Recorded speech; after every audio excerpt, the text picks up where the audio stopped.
നമസ്കാരം, പുതിയൊരു വീഡിയോയിലേക്ക് സ്വാഗതം. ഈ പ്രാവശ്യത്തെ ഒളിമ്പിക്സിന് ഇതെന്തു പറ്റി? ഈ ചോദ്യം ചോദിക്കാൻ ഞാൻ ആഗ്രഹിക്കുകയാണ്. ശരിക്കും ഈ ഒളിമ്പിക്സിനൊക്കെ ഒരു മൂല്യം ഉണ്ടല്ലേ, ലെഗസി ഉണ്ടല്ലേ? അത് നശിപ്പിക്കുന്നത് കാണുമ്പോൾ, ആ വാല്യൂസ് ഒക്കെ തകർത്തെറിയുന്നത് കാണുമ്പോൾ നമുക്കൊരു ഡിസപ്പോയിന്റ്മെന്റ് ഉണ്ടാകും. സ്പോർട്സിനെ ഫോളോ ചെയ്യാത്ത വ്യക്തിക്ക് പോലും അത്തരത്തിലൊരു ഡിസപ്പോയിന്റ്മെന്റ് ഉണ്ടാകും. അപ്പം എന്റെ ലൈഫ് സ്പോർട്സിന് വേണ്ടി മാറ്റിവെച്ച് ഈ മത്സരങ്ങളൊക്കെ കണ്ടുകൊണ്ടിരിക്കുന്ന ആൾക്കാരെ സംബന്ധിച്ചിടത്തോളം അവർക്ക് തീർച്ചയായിട്ടും വിഷമം ഉണ്ടാവും. ഈ വട്ടത്തെ പാരീസ് ഒളിമ്പിക്സ് ഫുൾ കോൺട്രവേഴ്സീസ് ആണ്. ഓപ്പണിംഗ് തന്നെ വലിയ പ്രശ്നങ്ങളൊക്കെ ഉണ്ടായിരുന്നു, വലിയ കോൺട്രവേഴ്സീസ് ഒക്കെ ഉയർന്നു വന്നായിരുന്നു. വേൾഡ് വൈഡ് അത് ചർച്ച ചെയ്യുകയും ചെയ്തു. നമ്മുടെ ഡാവിഞ്ചിയുടെ ലാസ്റ്റ് സപ്പർ പെയിന്റിംഗ് ഉണ്ടല്ലോ, യേശു ക്രിസ്തുവിന്റെ അവസാനത്തെ അത്താഴത്തെ സൂചിപ്പിക്കുന്ന ആ ഒരു പെയിന്റിംഗ്. ആ പെയിന്റിങ്ങിനെ ഇമിറ്റേറ്റ് ചെയ്യുന്ന രീതിയിൽ ഡ്രാഗ് ക്വീൻസിനെ വെച്ചുകൊണ്ടൊരു ആക്ട് ഒക്കെ നടന്നായിരുന്നു. അത് മുഴുവൻ ക്രിസ്ത്യൻ കമ്മ്യൂണിറ്റിയും അതിനെ എതിർത്തു, വിമർശിച്ചു. വലിയ വൾഗർ ആയിട്ടാണ് അത് പോർട്രേ ചെയ്തതെന്നൊക്കെ പറഞ്ഞ് വലിയ പ്രശ്നങ്ങളൊക്കെ ഉണ്ടായിരുന്നു. അത് കഴിഞ്ഞതേ അടുത്തതായിട്ട് പിന്നെയും ഒരു കോൺട്രവേഴ്സി ഉയർന്നു വന്നേക്കാണ്. ഈ കോൺട്രവേഴ്സി വേറെ ഒന്നിനെയും പറ്റിയല്ല, ജെൻഡറിനെ ചുറ്റിപ്പറ്റിയിട്ടുള്ള ഒരു കോൺട്രവേഴ്സിയാണ്. കോൺട്രവേഴ്സി ഉയർന്നു വന്നേക്കുന്നത് വുമൺ ബോക്സിംഗ് മാച്ചിൽ നിന്നാണ്. അപ്പം വുമൺ ബോക്സിംഗ് കാറ്റഗറി ഉണ്ടല്ലോ. അപ്പൊ ഈ വുമൺ ബോക്സിംഗ് മാച്ച് തേഴ്സ്ഡേയിൽ ഒരു വുമൺ ബോക്സിംഗ് മാച്ച് നടന്നു.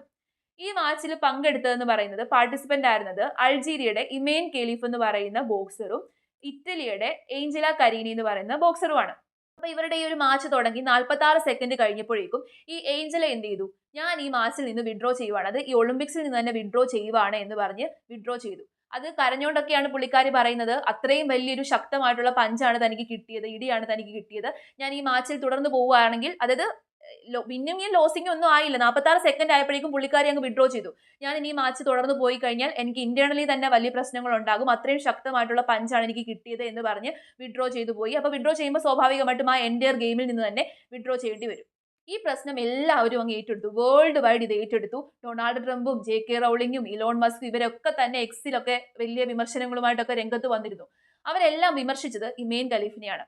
പുള്ളിക്കാരി ഒരു ട്രാൻസ്ജെൻഡർ ആണ്. ഒരു പെണ്ണിനെ ഇടിച്ചിട്ടു, അത് നീതികേടാണ്. ബോക്സിംഗ് മാച്ചിൽ ഇങ്ങനെ ഒരു നീതികേട് പാടില്ലായിരുന്നു. ഒരു പുരുഷൻ ഒരു സ്ത്രീയെ ഇടിച്ചിടാൻ പറ്റും, പുരുഷനാണ് കൂടുതൽ ഫിസിക്കൽ സ്ട്രെങ്ത് ഉള്ളത്. അപ്പൊ അങ്ങനെ ഒരാൾക്ക് ക്വാളിഫിക്കേഷൻ കൊടുക്കുന്ന സമയത്ത് കൃത്യമായിട്ടുള്ള ടെസ്റ്റുകളും മെഡിക്കൽ എക്സാമിനേഷനും ഒക്കെ നടത്തിയിട്ട് വേണമായിരുന്നു ക്വാളിഫൈ ചെയ്യാൻ വേണ്ടിയിട്ട്. ഇമേൻ ഖലീഫ് ഒരു ട്രാൻസ്ജെൻഡർ ആണ്, അയാൾ ഒരു മെന്നാണ്, അങ്ങനെ പറഞ്ഞ് ആകെ പുള്ളിക്കാരിയെ വലിച്ചു കയറി, ഇമേൻ ഖലീഫിനെ വലിച്ചു കയറി.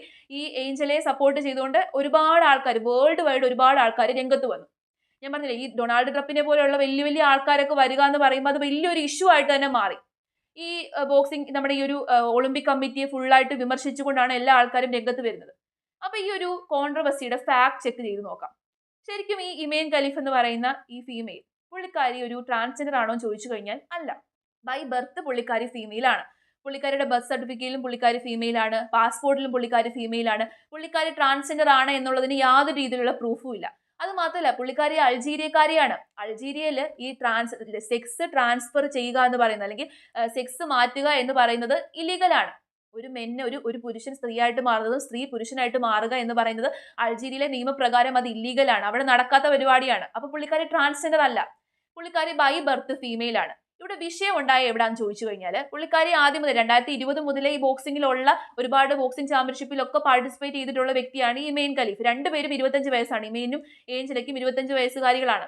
അപ്പം പാർട്ടിസിപ്പേറ്റ് ചെയ്തുകൊണ്ട ഒരു വ്യക്തിയാണ്. പ്രശ്നം ഉണ്ടായത് 2023 വേൾഡ് ചാമ്പ്യൻഷിപ്പ്, ബോക്സിംഗ് വേൾഡ് ചാമ്പ്യൻഷിപ്പിൽ IBA, ഇന്റർനാഷണൽ ബോക്സിംഗ് അസോസിയേഷന്, ഈ ഇമേൻ ഖലീഫിനെയും പിന്നെ വേറെ തായ്വാനിലുള്ള വേറൊരു ബോക്സർ ഉണ്ട്, ഈ രണ്ടുപേരെയും ഡിസ്ക്വാളിഫൈ ചെയ്തു. ഡിസ്ക്വാളിഫൈ ചെയ്യാൻ വേണ്ടി അവർ പറഞ്ഞൊരു കാര്യം, ഇവരുടെ സെക്സ് ഡിറ്റർമൈൻ ചെയ്യാൻ വേണ്ടി പറ്റുന്നില്ല, കറക്റ്റ് ആയിട്ടൊരു സെക്സ് ഡിറ്റർമിനേഷനിൽ ഇവർ ഫെയിൽ ആയിപ്പോയി, അതുകൊണ്ടാണ് ഡിസ്ക്വാളിഫൈ ചെയ്യുന്നത്. ഇവർ ഏത് ടെസ്റ്റ് നടത്തിയിട്ടാണ് ഇത് കണ്ടുപിടിച്ചതൊന്നും അവർ റിവീൽ ചെയ്യുന്നില്ല, ജസ്റ്റ് ഇങ്ങനെ പറഞ്ഞു വെക്കുന്നേ ഉള്ളൂ. അതുകൂടാതെ തന്നെ വേറൊരു കാര്യം പറഞ്ഞു, ഈ ഇമേന് XY ക്രോമസോം ആണ്. സാധാരണഗതിയിൽ ഒരു ഫീമെയിലിന് XX ക്രോമസോം ആണ്, മെയിലിനെ സംബന്ധിച്ചിടത്തോളം XY ക്രോമസോം ആണ്. പക്ഷേ ഇമേൻ എന്താണ്, XY ക്രോമസോം ആണ് ഉള്ളത്. അതുകൂടാതെ തന്നെ ഹൈ ലെവൽ ഓഫ് ടെസ്റ്റോസ്റ്റിറോൺ ഇമേന്റെ സിസ്റ്റത്തിൽ കണ്ടു, അതുകൊണ്ടാണ് ഇവരെ ഡിസ്ക്വാളിഫൈ ചെയ്യുന്നതെന്നാണ് IBA പറഞ്ഞത്. അങ്ങനെ ഈ രണ്ട് ബോക്സേഴ്സിനെയും IBA വേൾഡ് ചാമ്പ്യൻഷിപ്പിൽ നിന്ന് ഡിസ്ക്വാളിഫൈ ചെയ്തതായിരുന്നു. പക്ഷേ ഈ ഡിസ്ക്വാളിഫൈ ചെയ്ത രണ്ട് ബോക്സേഴ്സിനെയും ഈ പ്രാവശ്യത്തെ എന്താണ്, ഒളിമ്പിക് കമ്മിറ്റി ക്വാളിഫൈ ചെയ്തു. ഈ പ്രാവശ്യം പാർട്ടിസിപ്പേറ്റ് ചെയ്യാൻ വേണ്ടിയിട്ട് അവർക്ക് അവസരം കൊടുത്തു. ഇതിനോട് ഒളിമ്പിക് കമ്മിറ്റി പ്രതികരിച്ച എന്താണെന്ന് ചോദിച്ചു കഴിഞ്ഞാൽ, IBAയുടെ നിലപാടെന്ന് പറയുന്നത് അത് ശരിയല്ല, ഡിസ്ക്രിമിനേറ്ററി ആണ്. ഇവർ ഫീമെയിൽ ആണ്, അവരുടെ ബൈ ബർത്ത് ഫീമെയിൽ ആണ്, അവരുടെ പാസ്പോർട്ടിൽ അവർ ഫീമെയിൽ ആണ്. അപ്പൊ സ്വാഭാവികമായിട്ടും എന്താണ്, അവരെ ഡിസ്ക്രിമിനേറ്റ് ചെയ്യുന്നത് പോലെയാണ്, അവരെ അവോയ്ഡ് ചെയ്യുന്നത് പോലെയാണ്. അങ്ങനെ ഒരു ഡിസ്ക്രിമിനേഷൻ ഒളിമ്പിക്സിൽ അനുവദിക്കുന്നതല്ല, അതുകൊണ്ട് തന്നെ അവർക്ക് ഞങ്ങൾ അവസരം കൊടുത്തതാണെന്നാണ് ഇതിനെക്കുറിച്ച് ആര് പറഞ്ഞത്, ഒളിമ്പിക്സ് കമ്മിറ്റി പറഞ്ഞത്. ഇവിടെ നോക്കിക്കഴിഞ്ഞാൽ പ്രശ്നക്കാര് ശരിക്കും ആരാണ്? ഇമേൻ എന്ന് പറഞ്ഞ ഈ രണ്ട് ബോക്സേഴ്സും അല്ല, ഇമേനും അല്ല ഏഞ്ചലയും അല്ല പ്രശ്നക്കാര് ഈ ബോക്സിംഗ് കമ്മിറ്റി അല്ലെങ്കിൽ ബോക്സിംഗ് അസോസിയേഷനും ഒളിമ്പിക് കമ്മിറ്റിയുമാണ്. ഇവർ തമ്മിൽ അങ്ങോട്ടും ഇങ്ങോട്ടുമുള്ള പ്രശ്നത്തിൽ, അങ്ങോട്ടും ഇങ്ങോട്ടുമുള്ള ക്ലാഷിൽ ഈ എന്താ പറയുന്നത് ബോക്സേഴ്സിനെ ഇരയാക്കുകയാണ് ചെയ്യുന്നത്, അല്ലെന്നുണ്ടെങ്കിൽ ഈ അത്ലീറ്റ്സിനെ ഇരയാക്കുകയാണ് ചെയ്യുന്നത്. ഈ IBA കൃത്യമായിട്ട് ഇങ്ങനെ ഒരു കാര്യം പറഞ്ഞു വെക്കുന്നുണ്ട്, ഇവർക്ക് XY ക്രോമസോം ആണ്. അങ്ങനെ പറഞ്ഞു വെക്കുമ്പോൾ ഏത് ടെസ്റ്റ് ആണ് നടത്തിയത്, ഏത് മെഡിക്കൽ എക്സാമിനേഷനിലൂടെയാണ് അത് റിവീൽ ആയത്, അല്ലെങ്കിൽ ഇങ്ങനെ XY ക്രോമസോം ആണ് ഇവരുടെ ശരീരത്തിൽ ഉള്ളത് എന്നതിന് കൃത്യമായിട്ടുള്ള പ്രൂഫും പറയുന്നില്ല. ഇമേൻ ഈ ഒരു വാദത്തെ തള്ളിക്കളഞ്ഞിരിക്കുകയാണ്, അവരും അതിനെ അംഗീകരിക്കുന്നില്ല. അപ്പം കൃത്യമായിട്ടുള്ള പ്രൂഫ് IBA രംഗത്ത് കൊണ്ടുവരണമായിരുന്നു, അല്ലെങ്കിൽ IBA എന്താണ് കൊടുക്കണമായിരുന്നു. പക്ഷെ ഇന്റർനാഷണൽ നമ്മുടെ ഈ ഒരു ഒളിമ്പിക് കമ്മിറ്റി എന്ത് ചെയ്തു, IBA നെഗ്ലക്ട് ചെയ്തതാണ്, മെഡിക്കൽ എക്സാമിനേഷൻ നടത്തി എന്ന് പറഞ്ഞ് നെഗ്ലക്ട് ചെയ്തതാണ് എന്ന് പറഞ്ഞ് ഡിസ്ക്രിമിനേഷൻ ആണെന്ന് പറഞ്ഞ് ജസ്റ്റ് കേറ്റാതെ അവർക്ക് കൃത്യമായിട്ടൊരു മെഡിക്കൽ എക്സാമിനേഷൻ നടത്തണമായിരുന്നു. ഇവർ പറഞ്ഞതിൽ എന്തെങ്കിലും സത്യാവസ്ഥ ഉണ്ടോ എന്ന് അറിയാൻ വേണ്ടിയിട്ട് കൃത്യമായിട്ടൊരു മെഡിക്കൽ എക്സാമിനേഷൻ നടത്തിയതിന് ശേഷം മാത്രം അവർക്ക് ക്വാളിഫിക്കേഷൻ കൊടുത്താൽ മതിയായിരുന്നു. ഇവർ രണ്ടുപേരും ഇത് ചെയ്യാത്തത് കൊണ്ടാണ് ഈ പ്രശ്നവും ഈ ഒരു കോൺട്രവേഴ്സിയും ഉണ്ടായത്. ഇവിടെ നമുക്ക് ആ ബോക്സറിനെ കുറ്റം പറയാൻ പറ്റത്തില്ല. ഈ ഇമേനെ സംബന്ധിച്ചിടത്തോളം പുള്ളിക്കാരിക്ക് ഒരു മാൻലി ഫിഗർ ആണ്. അപ്പം ഇങ്ങനെ ഒരു ഫീമെയിലിന് ഒരു മാൻലി ഫിഗർ ഉണ്ടാകുമ്പോൾ അവര് പ്യൂബർട്ടി, നമ്മൾ ടീനേജ് ഏജ് മുതലേ അവർ ഡിസ്ക്രിമിനേഷൻ ഫേസ് ചെയ്തായിരിക്കും വരുന്നത്. അവർ എന്തുമാത്രം ഡിസ്ക്രിമിനേഷൻ ഫേസ് ചെയ്തിട്ടുണ്ടാകും. ഒരു ഫീമെയിൽ ആണ്, പക്ഷെ നമ്മുടെ നാട്ടിലും ഉണ്ട് ഈ മെയിൽ അതായത് ഒരു പുരുഷന്റെ ലെവലിൽ ടെസ്റ്റോസ്റ്റിറോൺ ശരീരത്തുള്ള ഫീമെയിൽസ് ഉണ്ട്. അങ്ങനെ ഉണ്ടാകാറുണ്ട്. അതായത് പെണ്ണുങ്ങൾക്ക് പുരുഷന്റെ അത്രയും തന്നെ ശരീരത്തിൽ ടെസ്റ്റോസ്റ്റിറോൺ വരാറുണ്ട്. അങ്ങനെയുള്ള പെണ്ണുങ്ങളെ സ്വാഭാവികമായിട്ടും നമ്മുടെ നാട്ടിൽ ഡിസ്ക്രിമിനേറ്റ് ചെയ്യാറുണ്ട്, അവരെ കളിയാക്കാറുണ്ട്, അവരെ എന്താ പറയുന്നത് ബുള്ളി നടത്താറുണ്ട്, അവരുടെ ബോഡി ഷെയിം നടത്താറുണ്ട്. അങ്ങനെ അവരെ ഡിസ്ക്രിമിനേറ്റ് ചെയ്യുകയും അവരെ മാറ്റി നിർത്തുകയും ഒക്കെ ചെയ്യാറുണ്ട്. അങ്ങനെ മാറ്റി നിർത്തലുകളും ഡിസ്ക്രിമിനേഷനും ഫേസ് ചെയ്തിട്ട് ഒരു വ്യക്തിയാണ് ഇമേ എന്ന് പറയുന്നത്. അവരുടെ തെറ്റല്ലല്ലോ, ബൈ ബർത്ത് അവർക്ക് അങ്ങനെ ഒരു ഡിസോർഡർ ഉണ്ടെന്നുണ്ടെങ്കിൽ, ഇങ്ങനെ XY ക്രോമസോം ഒരു ഫീമെയിൽ വരുവാണെങ്കിൽ അതിനെ ഡെവലപ്മെന്റൽ സെക്സ് ഡിസോർഡർ എന്നാണ് പറയുന്നത്. പല രീതിയിലുള്ള ഡെവലപ്മെന്റൽ സെക്സ് ഡിസോർഡർ ഉണ്ട്. ഇതുപോലെ ജെൻഡർ സ്പെസിഫൈ ചെയ്യാൻ പറ്റാത്ത ആൾക്കാരെ ഇന്റർസെക്സ് എന്നാണ് സാധാരണ രീതിയിൽ വിളിക്കുന്നത്. പക്ഷെ ഇപ്പം ഈ ഇമേന്റെ കേസ് ആണെങ്കിൽ ഇത് സ്പെക്കുലേഷൻ മാത്രമാണ്, കൃത്യമായിട്ടുള്ള പ്രൂഫ് നമുക്കില്ല. ഇമേൻ XY ക്രോമസോം ആണോ എന്നുള്ളതിന് കൃത്യമായിട്ടുള്ളൊരു പ്രൂഫ് നമുക്കില്ല. അഥവാ ആണ് എന്നുണ്ടെങ്കിൽ പുള്ളിക്കാരിക്ക് സ്വെയർ സിൻഡ്രം എന്ന് പറയുന്ന ഒരു ഡിസോർഡർ ആണ്. ഈ സ്വെയർ സിൻഡ്രം വരുന്ന ഫീമെയിലിനെ സംബന്ധിച്ചിടത്തോളം അവർക്ക് XY ക്രോമസോം ആയിരിക്കും. പക്ഷെ അവർ കുഞ്ഞായിരിക്കുന്ന സമയത്ത് അവർ കറക്റ്റ് ഫീമെയിൽസ് ആയിരിക്കും. അവർക്ക് ഫീമെയിൽ റീപ്രൊഡക്റ്റീവ് ഓർഗൻസ് ആയിരിക്കും, അവർക്ക് ഫീമെയിൽ ക്യാരക്ടറിസ്റ്റിക്സ് ആയിരിക്കും, എല്ലാ ഫീമെയിൽ ക്യാരക്ടറിസ്റ്റിക്സ് ആയിരിക്കും. പക്ഷെ അവർക്ക് എന്താണ് സെക്സ് ഡെവലപ്മെന്റിൽ ചില പ്രോബ്ലംസ് ഒക്കെ കാണും. ചിലപ്പോൾ സെക്സ് ഹോർമോൺസ് ഉണ്ടാവത്തില്ല, ഈ ഫീമെയിൽസിനുള്ള ചില കാര്യങ്ങളുണ്ടല്ലോ, മെൻസ്ട്രേഷൻ അങ്ങനെയുള്ള കാര്യങ്ങളൊക്കെ ഉണ്ടാവത്തില്ല. മാത്രമല്ല XY ക്രോമസോം ആണ് ഇവരുടെ ശരീരത്തുള്ള എന്നുണ്ടെങ്കിൽ നോർമൽ ഫീമെയിലിനെ അപേക്ഷിച്ച് ഇവർക്ക് ടെസ്റ്റോസ്റ്റിറോൺ ലെവൽ കൂടുതലായിരിക്കും. ഒരു പുരുഷന് ഒരു സ്ത്രീയെ അപേക്ഷിച്ച് ബോഡി സ്ട്രെങ്ത് കൊടുക്കുന്നത് എന്താണ്? പുരുഷന് സ്ത്രീയിൽ നിന്ന് ഒരു വലിയ വ്യത്യാസം എന്ന് പറയുന്നത് ഈ ഒരു ഫിസിക്കൽ സ്ട്രെങ്ത് ആണല്ലോ, ഈ ഒരു ഫിസിക്കൽ കപ്പാസിറ്റി ആണല്ലോ. എന്താണ് ഒരു സ്ത്രീയെ അപേക്ഷിച്ച് പുരുഷൻ ഏറ്റവും കൂടുതൽ സ്ട്രെങ്ത് കൊടുക്കുന്ന ഫാക്ടർ? ഈ ടെസ്റ്റോസ്റ്റിറോൺ ആണ്.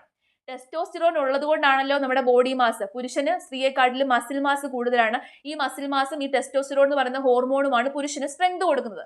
അപ്പം ഒരു സ്ത്രീയെ അപേക്ഷിച്ച് വേറൊരു ഫീമെയിലിന് ടെസ്റ്റോസ്റ്റിറോൺ കൂടുതലാണ് എന്നുണ്ടെങ്കിൽ XY ക്രോമസോം ഉണ്ട്, ബൈ ബർത്ത് അവർക്കൊരു ഫിസിക്കൽ അഡ്വാൻറ്റേജ് ഉണ്ട്. ഇതൊരു ഡിബേറ്റബിൾ ടോപ്പിക് ആണ്. ഇതേ കാര്യം തന്നെയാണ് ഒരു ഡിബേറ്റ് നടക്കുന്നുണ്ട്, വേൾഡ് വൈഡ് ഒരു ഡിബേറ്റ് നടക്കുന്നുണ്ട്. ഫീമെയിൽ കാറ്റഗറി മത്സരങ്ങളിൽ ട്രാൻസ്ജെൻഡർ ഫീമെയിൽസിനെ ഇൻക്ലൂഡ് ചെയ്യാൻ വേണ്ടി പറ്റുമോ എന്നൊരു ഡിബേറ്റ് നടക്കുന്നുണ്ട്. ഈ ഡിബേറ്റിലും ഇതേ കാര്യം തന്നെയാണ് ചോദ്യം ചെയ്യുന്നത്. ഒരു പുരുഷൻ സ്ത്രീയായിട്ട് മാറി എന്നിരുന്നാൽ പോലും അയാളുടെ ശരീരത്തുള്ള, അല്ലെങ്കിൽ ആ ഒരു ഫീമെയിലിന്റെ ശരീരത്തുള്ള മെൻ ക്യാരക്ടറിസ്റ്റിക്സ് അതുപോലെ കാണും. മെൻ ക്യാരക്ടറിസ്റ്റിക്സിനെ ഇൻഹിബിറ്റ് ചെയ്തിട്ട് ഫീമെയിൽ ഹോർമോൺസ് ഒക്കെ കുത്തി വെച്ചിട്ടാണല്ലോ ഇവർ ഫീമെയിൽ ആയിട്ട് മാറുന്നത്. പക്ഷെ എന്നിരുന്നാൽ തന്നെയും അവരുടെ ക്രോമസോം സ്ട്രക്ചർ മാറുന്നില്ല. ഒരു ട്രാൻസ്ജെൻഡർ ഫീമെയിലിന്റെ ക്രോമസോം സ്ട്രക്ചർ XY തന്നെയാണ്, മെയിൽ ക്രോമസോം സ്ട്രക്ചർ തന്നെയാണ്. അവരുടെ ശരീരത്തിൽ ടെസ്റ്റോസ്റ്റിറോൺ പ്രൊഡ്യൂസ് ചെയ്യും, അവരുടെ ശരീരത്തിലുള്ള മസിൽ മാസ് അതുപോലെ തന്നെ കാണും. അവർക്ക് നോർമൽ സ്ത്രീകളെ അപേക്ഷിച്ച് സ്ട്രെങ്ത് കൂടുതലാണ്. അപ്പോൾ ഒരു ട്രാൻസ്ജെൻഡർ ഫീമെയിലിനെ ഫീമെയിൽ കാറ്റഗറി സ്പോർട്സിൽ, അല്ലെങ്കിൽ ഒരു ട്രാൻസ്ജെൻഡർ അത്ലീറ്റ്സിനെ ഫീമെയിൽ കാറ്റഗറി സ്പോർട്സിൽ ഇൻക്ലൂഡ് ചെയ്ത് കഴിഞ്ഞാൽ അവർക്ക് ഫിസിക്കൽ അഡ്വാൻറ്റേജ് കൂടുതലായിരിക്കും. അപ്പോൾ നോർമൽ ആയിട്ടുള്ള സ്ത്രീകളോട് ചെയ്യുന്ന ഒരു ഡിസ്ക്രിമിനേഷൻ ആയിരിക്കും. അതേ ടോപ്പിക്ക് തന്നെ ഈ ഇമേനിന്റെയും ഏഞ്ചലയുടെയും കാര്യത്തിൽ നമുക്ക് ആ ഒരു ഡിബേറ്റ് തന്നെ കൊണ്ടുവരാൻ വേണ്ടി സാധിക്കും. പക്ഷെ ഇവിടെ പ്രശ്നക്കാരായിട്ട് ഇവരെ രണ്ടുപേരെയും മുദ്രകുത്താൻ പറ്റത്തില്ല. ഇവിടെ പ്രശ്നക്കാര് ഈ അസോസിയേഷനുകളും കമ്മിറ്റികളുമാണ്. നമ്മൾ നോക്കിക്കഴിഞ്ഞാൽ വേൾഡ് വൈഡ് സ്പോർട്സിൽ പ്രശ്നം ഉണ്ടാക്കുന്നത് ഇത്തരത്തിലുള്ള അസോസിയേഷനുകളും കമ്മിറ്റികളുമാണ്. അവർക്ക് കൃത്യമായിട്ടൊരു റെഗുലേറ്ററി ബോഡി ഇല്ല. ശരിക്കും പറഞ്ഞു കഴിഞ്ഞാൽ ഈ സ്പോർട്സിന്റെ കാര്യത്തിലുള്ള തീരുമാനം, മെഡിക്കൽ ടെസ്റ്റ് ആയിക്കോട്ടെ, റെഗുലേഷൻസ് ആയിക്കോട്ടെ, റൂൾസ് ആയിക്കോട്ടെ, ഇതൊക്കെ യൂണിവേഴ്സലൈസ് ചെയ്യണം. അത് യൂണിവേഴ്സിലുള്ള എല്ലാ അത്ലറ്റ്സിനും ഒരേ നിയമങ്ങൾ കൊണ്ടുവരണം. അതുകൂടാതെ തന്നെ ഇങ്ങനെ ജെൻഡർ സ്പെസിഫൈ ചെയ്യാൻ പറ്റാത്ത ട്രാൻസ്ജെൻഡർ ആയിക്കോട്ടെ, ഇന്റർസെക്സ് ആയിക്കോട്ടെ, ഇത്തരത്തിലുള്ള കാറ്റഗറിയിലുള്ള ആൾക്കാരെ ഡിസ്ക്രിമിനേറ്റ് ചെയ്യാതെ അവർക്കും സ്പെസിഫിക് ആയിട്ട് ഒരു കാറ്റഗറി കൊടുക്കണം. മെയിൽ ഫീമെയിൽ കാറ്റഗറിയിലുള്ള മത്സരങ്ങൾ പോലെ തന്നെ ഇങ്ങനെയുള്ള ഇന്റർസെക്സ് ആയിട്ടുള്ള ആൾക്കാർക്കും സ്പെസിഫിക് ആയിട്ട് ഒരു കാറ്റഗറി അല്ലെങ്കിൽ അങ്ങനെ ഒരു മത്സരം കൊടുത്തു കഴിഞ്ഞാൽ അവരെയും ഡിസ്ക്രിമിനേറ്റ് ചെയ്യാതെ അവരെയും നമുക്ക് ഇൻക്ലൂഡ് ചെയ്ത് അവരെയും പാർട്ടിസിപ്പേറ്റ് ചെയ്യാൻ വേണ്ടി സാധിക്കും. അപ്പോൾ അവിടെ ഡിസ്ക്രിമിനേഷൻ എന്ന് പറയുന്ന ഒരു കാര്യം ഉണ്ടാകത്തില്ല. ഇല്ലേ? ഇവിടെ ഇപ്പം ഇമെയിനെ ഇത്രയധികം ഡിസ്ക്രിമിനേറ്റ് ചെയ്യാൻ കാരണം അല്ലെങ്കിൽ ഇമെയിൻ ഇത്രയധികം വിമർശനങ്ങൾ നേരിടാൻ കാരണം ആരാണ്? ഈ ഇന്റർനാഷണൽ ഒളിമ്പിക് കമ്മിറ്റിയും ഇന്റർനാഷണൽ ബോക്സേഴ്സ് അസോസിയേഷനുമാണ്. അപ്പൊ കൃത്യമായിട്ടൊരു റൂൾസും റെഗുലേഷനും വെച്ച് യൂണിവേഴ്സലി ഒരു റൂളും റെഗുലേഷനും ഉണ്ട് എന്നുണ്ടെങ്കിൽ എല്ലാ അത്ലീറ്റ്സും ഒരേ രീതിയിലുള്ള മെഡിക്കൽ എക്സാമിനേഷനിലൂടെ കടന്നു പോകണം. എല്ലാ അത്ലീറ്റ്സിനും ഒരേ രീതിയിലുള്ള ടെസ്റ്റുകൾ നടത്തണം. ഇങ്ങനെ നടത്തി കഴിഞ്ഞാൽ ഇങ്ങനെയുള്ള പ്രശ്നങ്ങളൊക്കെ നമുക്ക് കഴിവതും ഒഴിവാക്കാം. പക്ഷെ എന്താണ് ഈ സ്പോർട്സിൽ ഇപ്പോഴത്തെ വിഷയമാണ്. സ്പോർട്സിന്റെ ഏറ്റവും വലിയൊരു പ്രശ്നമാണ് ഈ അസോസിയേഷനുകളും കമ്മിറ്റികളും. അവർ തമ്മിലുള്ള ഗഡ്ജസും അവർ തമ്മിലുള്ള അങ്ങോട്ടും ഇങ്ങോട്ടും മത്സരത്തിന്റെ ഇടയിൽ ഇത്തരത്തിലുള്ള അത്ലറ്റ്സുകളെ ഇവർ നശിപ്പിച്ച് കളയുവാണ്, ഇല്ലാതെയാക്കുവാണ്. സ്പോർട്സിന്റെ വാല്യൂസും ലെഗസീസും മൂല്യങ്ങളും ഒക്കെ തന്നെ ഇവർ നശിപ്പിച്ച് കളയുവാണ്. അപ്പൊ ഇവിടെ പ്രശ്നം പരിഹരിക്കേണ്ടത് ഇവരാണ്. ഇനി ഇവിടെ കൃത്യമായിട്ടൊരു ടെസ്റ്റും ഒക്കെ അങ്ങനെയൊക്കെ സംഭവമൊക്കെ വിധേയമാകേണ്ടി വരും ഈ ഇമെയിന്. എങ്കിൽ മാത്രമേ ഇവിടെ ഒരു കറക്റ്റ് ഒരു ഏതാണ് ശരി ഏതാണ് തെറ്റ് എന്ന് നമുക്ക് പറയാൻ പറ്റൂ. അപ്പൊ ഈ ഒരു വിഷയത്തിൽ നിങ്ങളുടെ അഭിപ്രായം എന്താണ് എന്നുള്ളത് തീർച്ചയായിട്ടും രേഖപ്പെടുത്തുക. ഇതുപോലെ ട്രാൻസ്ജെൻഡർ ഫീമെയിലിനെ ഫീമെയിൽ കാറ്റഗറി മത്സരങ്ങളിൽ ഉൾപ്പെടുത്താൻ വേണ്ടി പറ്റുമോ, അങ്ങനെ ചെയ്തു കഴിഞ്ഞാൽ അത് ഡിസ്ക്രിമിനേഷൻ ആകുമോ, ഇങ്ങനെയുള്ള കാര്യങ്ങളെ കുറിച്ചൊക്കെ നിങ്ങൾക്ക് എന്താണ് അഭിപ്രായമുള്ളത് എന്നുള്ളത് തീർച്ചയായിട്ടും കമന്റ് ചെയ്യുക. അപ്പൊ അടുത്തൊരു വീഡിയോയുമായിട്ട് ഞാൻ വീണ്ടും വരാം. അതുവരെ Tata bye bye, take care.